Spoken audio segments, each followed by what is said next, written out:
வணக்கம். அஸ்ட்ரோ பக்தி டாக் நேயர்களுக்கு இனிய வணக்கங்கள். 18 மேயிலிருந்து 24 மே வரை உள்ள வார பலனை நாம் தொடர்ந்து காண இருக்கிறோம். வாருங்கள். சிம்ம ராசி நண்பர்களே, ஒரு உற்சாகமான வாரத்திலே நீங்கள் அடியெடுத்து வைத்திருக்கிறீர்கள். 12ஆம் இடத்துக்குரிய விரயஸ்தானத்திற்குரிய இந்த சந்திர பகவானானவர் தொழில் என்கிற ரிஷபராசியிலே வரும்போது உச்சத்திலே அமர்கிற ரோகிணி நட்சத்திரத்தில் வாரத்தை துவக்குகிறார். அதனால் பல விஷயத்திலும் மனதிலே சந்தோஷத்தை கொடுப்பதற்கான வாய்ப்புகள் நிறைய வருகிறது. அது மட்டுமில்லை, நீங்கள் செய்யக்கூடிய காரியங்களிலே வெற்றியை இலக்காகக்கூடிய விஷயங்கள் எல்லாம் நிறைய இருக்கும். மனதிலே எவ்வளவுக்கு எவ்வளவு ஸ்ட்ராங்காக நீங்கள் ஃபீல் பண்ணுறீங்களோ, முக்கியமாக இந்த சந்திரனானவர் பயணம் செய்து லாபஸ்தானத்திலே வரப்போகிறார். மிதுன ராசியிலே குருவுடன் சேர்வார். குருவுடன் சேர்ந்த உடனே பயணங்கள் மூலியமாக நல்ல வரவுகள் கிடைக்கும். குடும்பத்திலே சுப செலவுகள் வரும், வரவுகளும் வரும். புதுசாக ஆடை ஆபரணங்கள், ட்ரெஸ் எல்லாம் நல்லா வாங்கலாம், நல்ல ஜுவல்ஸ் வாங்கலாம். இப்படி நல்ல ஒரு சுப செலவுகளை எல்லாம் கூட்டி தருவார். அப்போ நல்ல விஷயங்கள் நடக்க போதா? ஆமாம். சந்திரன் 12ஆம் இடத்திலே கடகராசியிலே ஆட்சியிலும் வரப்போகிறார். அதனாலே செலவுகளும் வந்து மனதிலே நிறைவியும் கொடுக்கக்கூடிய சூழ்நிலையை இந்த வாரம் உங்களுக்கு தாங்கி வருகிறது. வார கடைசி அப்படின்னும் போது சனிக்கிழமை ஞாயிற்றுக்கிழமை போது மகம் பூரம்னு உங்கள் ராசிக்குள்ளேயே வந்துடுவார். அப்போ பூர நட்சத்திரத்தில் வரும்போது இந்த தொழிலுக்கான பெனிஃபிட்டை மனது ஏங்கும். அப்பா அப்படி பண்ணியிருக்கலாமோ, இப்படி பண்ணியிருக்கலாமோன்னு. அதனால தான் முதலே செய்யும் போதே கரெக்டாக திருத்தி செஞ்சிட்டிங்கன்னா லாபத்தை நீங்கள் ரீப்போர்ட் பண்ணலாம் அப்படிங்கிறத வச்சுருக்கோம். அப்போ திங்கள் செவ்வாயில் எவ்வளோ தூரம் நீங்கள் எனர்ஜியாக ஃபோக்கஸ் பண்ணுறீங்களோ அவ்வளோ தூரம் உங்களுக்கு இந்த வாரத்தில் பெனிஃபிட்.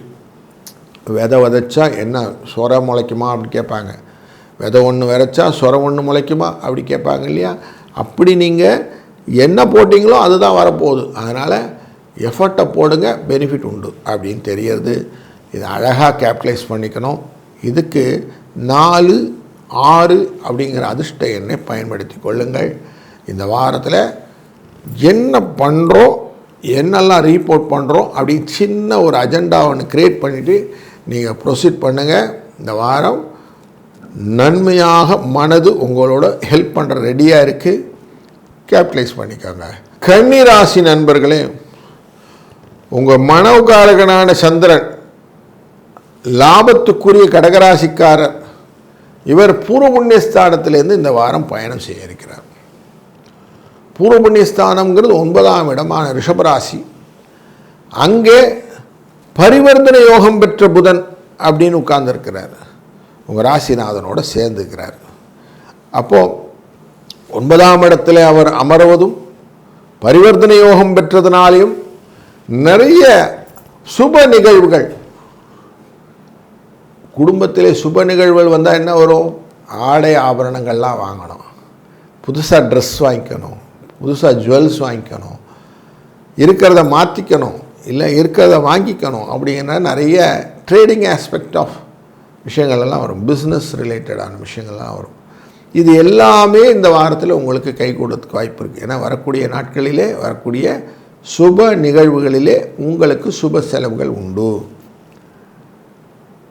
10ஆம் இடமான குருவுடன் சேர்ந்த மிதுன ராசிக்குள்ளர போகிறாரு சந்திர பகவான்.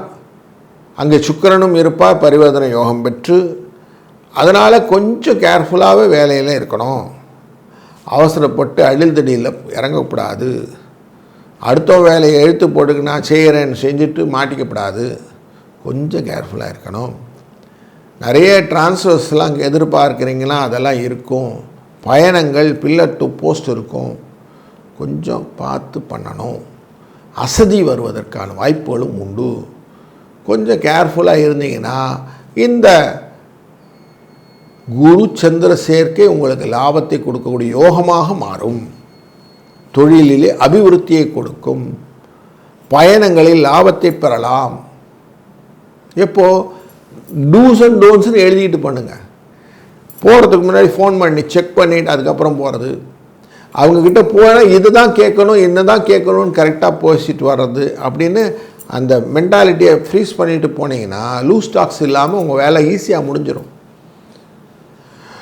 லாபஸ்தானத்திலே கடகராசிக்குள்ளே வந்து அவர் ஆட்சியிலே அமரப்பூடி சந்திரன் அப்படிங்கிறதுனால நீங்கள் என்ன நினச்ச காரியங்கள்லாம் வெற்றியாக அமையக்கூடிய சூழ்நிலையும் கொடுக்குறார். சந்தோஷம் இருக்குது, மகிழ்ச்சி இருக்குது, வெற்றி இருக்குது. அப்படின்னா இதை அப்படியே விட்டுருவாரா? மனோகாரகன் எப்பயுமே கொஞ்சம் விரயத்தையும் கொடுக்கக்கூடிய சூழ்நிலையை கொடுப்பார். எல்லாம் வந்துருச்சுன்னா எக்ஸ்ட்ரா கொஞ்சம் பொருட்களெல்லாம் வாங்க வேண்டிய சூழ்நிலை அப்படிலாம் கொடுப்பார்.